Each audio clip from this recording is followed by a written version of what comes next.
Hey, Laser Time listeners, Brett here again. This time to talk about, get ready, sit down, Final Fantasy logos. And while I know that sounds super exciting, this topic is actually really fun once you get into it. As you may know, the logos tease pivotal events in the story or even spoil big events. So with Final Fantasy 15 finally here after years of waiting, I thought it would be cool to go take a look at all of the main numbered entries in the series and look at their logos and how they actually spoiled events and how they got more elaborate and spoilery as the logos went on. So real quick, before we get into what these more elaborate illustrated logos were, it's important to look at what they actually began as back in the 80s on the Famicom. And the first few logos back in the Famicom days were just that. They were just logos with no giveaways, nothing really going on other than selling you the game. However, in the case of the first 3 games, as time would go on, these illustrations that adorned the boxes would be integrated into the logos for the game. And the best way to illustrate this point is to start, obviously, at the beginning with Final Fantasy 1 and 2. As you can see, the Famicom original sports some lovely art from Yoshitaka Amano, with the Chosen, aka generic, Warrior of Light on the left, and the Final Fantasy II hero Firion on the right. In the case of Final Fantasy I, this art of the Warrior of Light became part of the 2000 WonderSwan update, though most of us would know it from 2003's Final Fantasy Origins, which featured enhanced ports of Final Fantasy I and II, and finally brought that logo over in a big way. Speaking of Final Fantasy II, remember that art of Firion I just mentioned for the box of FF2? It's on the FF Origins box, but the new Final Fantasy II logo features the Emperor, not Firion. And the Emperor is the game's main villain, who schemes to take over the world with an army of monsters and demons.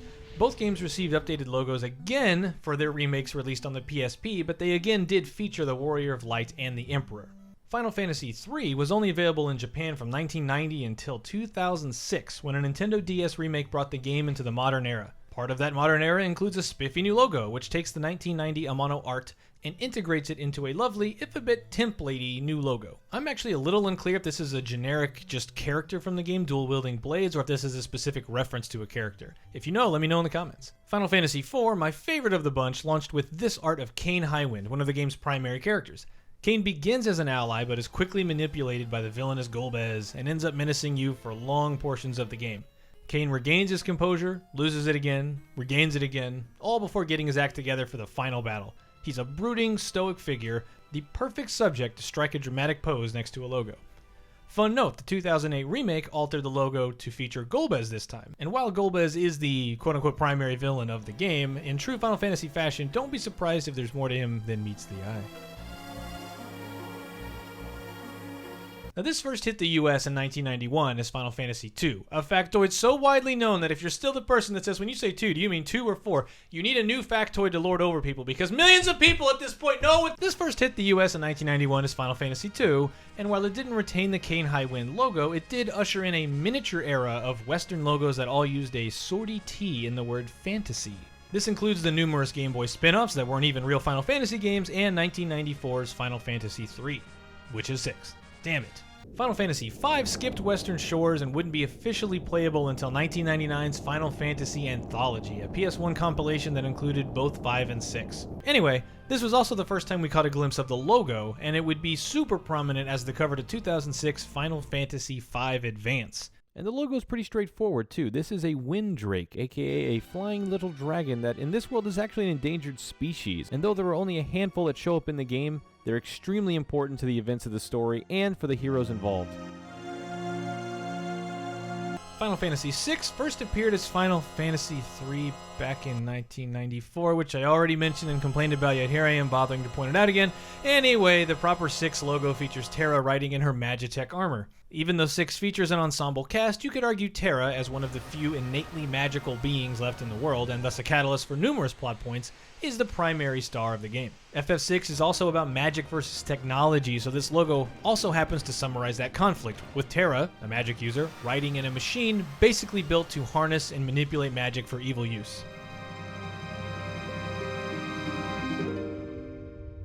Up until now, the Final Fantasy logos have featured humans, or in the case of 5, at least a living creature as their main subjects. Final Fantasy VII bucked the trend by enveloping its logo with Meteor, a world-ending spell that Sephiroth summons in order to... Alright, I'll try to explain this. Okay, so here we go. So the world is powered by Mako energy, but that energy is actually the life essence of the planet, and Sephiroth figures out that if he deals catastrophic damage to the planet, the life stream will reveal itself and attempt to repair things, and once it's out in the open, Sephiroth aims to absorb this power and blah, blah, blah, blah. I probably did a terrible job, but basically, it's a story most of us probably know by now, and to be honest, is still, even after all these years, a pretty cool story when you look at all the pivotal events that take place. And, as the logo would suggest, Meteor is central to all of it.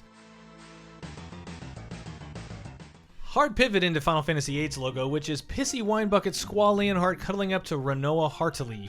Their romance is a central plot point, and when they embrace in-game, you're supposed to feel a big old batch of warm fuzzies, but it did not work for me, and I never bought their love story, but at least it is a gorgeous logo and once again puts relatable human faces in the spotlight. These two characters do have good moments, and there are fun characters in this game, but if you're gonna put two people embracing in your logo, it better be one hell of a love story, and I don't think 8 totally got there.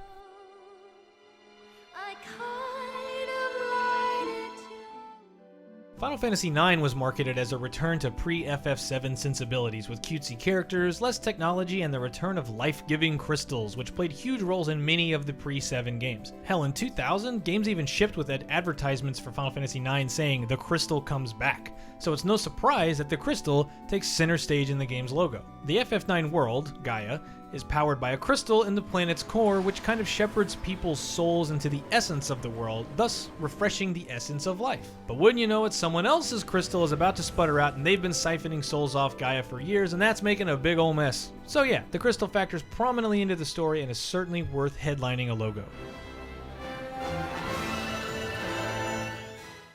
The pivotal scene depicted in Final Fantasy X's logo is so important and memorable that it's bursting outside the lines. But after seeing this moment brought to life in the then gorgeous PS2 cinematics, actually, they're still gorgeous, who cares? It made sense. In this world, dead spirits sometimes need help finding the afterlife, and that's what Yuna and her religion set out to do. But when we finally see this ritual take place, it's genuinely stunning and more than a little moving. But in grand JRPG fashion, this religious practice is a devious downside that keeps the world in dire straits. Thus, the game becomes a journey to undo a dogmatic despot, even if it means exposing some uncomfortable truths about the world and the people within it.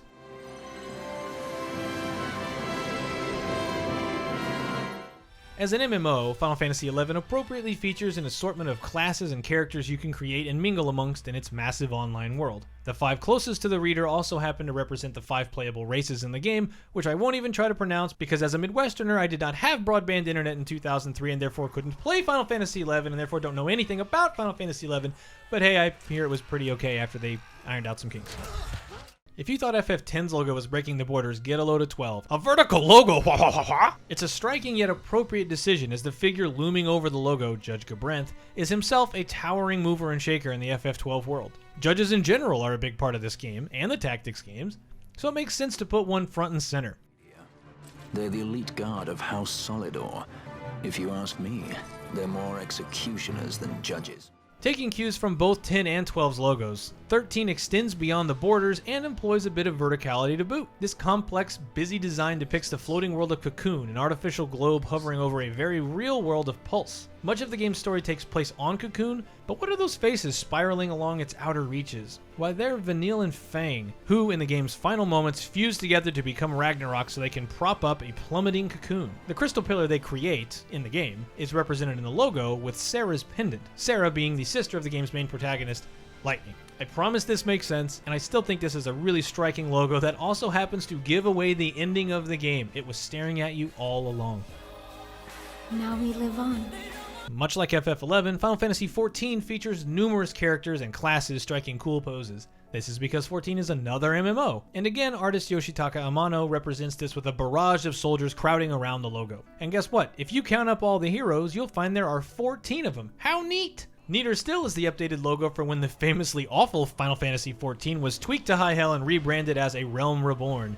This hefty overhaul brought loads of new players on board, and even led to huge new expansions like Heavensward, which did get its own logo. I haven't played far enough to get to the Heavensward content, but I believe this dragon in the logo is either Midgard Sormer, an ancient dragon seen in the game's opening and has now been weaved into the active plot, or it could be Tiamat, one of Midgard Sormer's offspring. It could also be one of many dragons battling soldiers during the Dragonsong War, a century-long skirmish that sets up the FF14 world and reads like a story out of Norse mythology. It's hard for me to tell. The floating city in the back could be a reference to one of the new areas, the Sea of Clouds, or it could also be Aziz La, one of the later areas of the expansion where you encounter Tiamat, learn the fate of Bahamut, and a whole lot of other important plot points. It's a dense story, I gotta say, but 14 did get real good once they sorted out all those problems.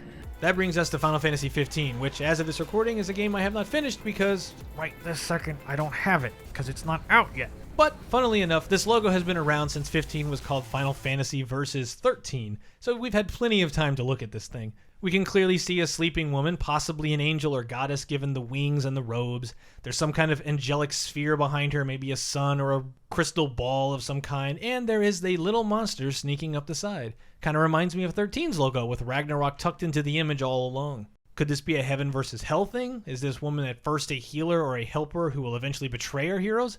No way to know for sure until we play through the entire game. And that concludes the look at the main entries in the series. There are also all kinds of spin-offs. There's 10-2, there's 13-2, 13-3, Crisis Core, so many logos that all themselves have some, well, except Crisis Core, but they all have something to do with the plot, and it's a great tradition that has lasted, for decades at this point. So I can't wait to see what 15 actually means once I finally get through the game and play through the story and find out what all that stuff going around outside that woman's robes and stuff, what that all means. But until then, if I missed anything or you have a clearer sense of what's going on in FF11 or 14 or even 3, let me know in the comments. But again, thanks for watching. I did originally write an article similar to this many years ago that I've posted and linked over here.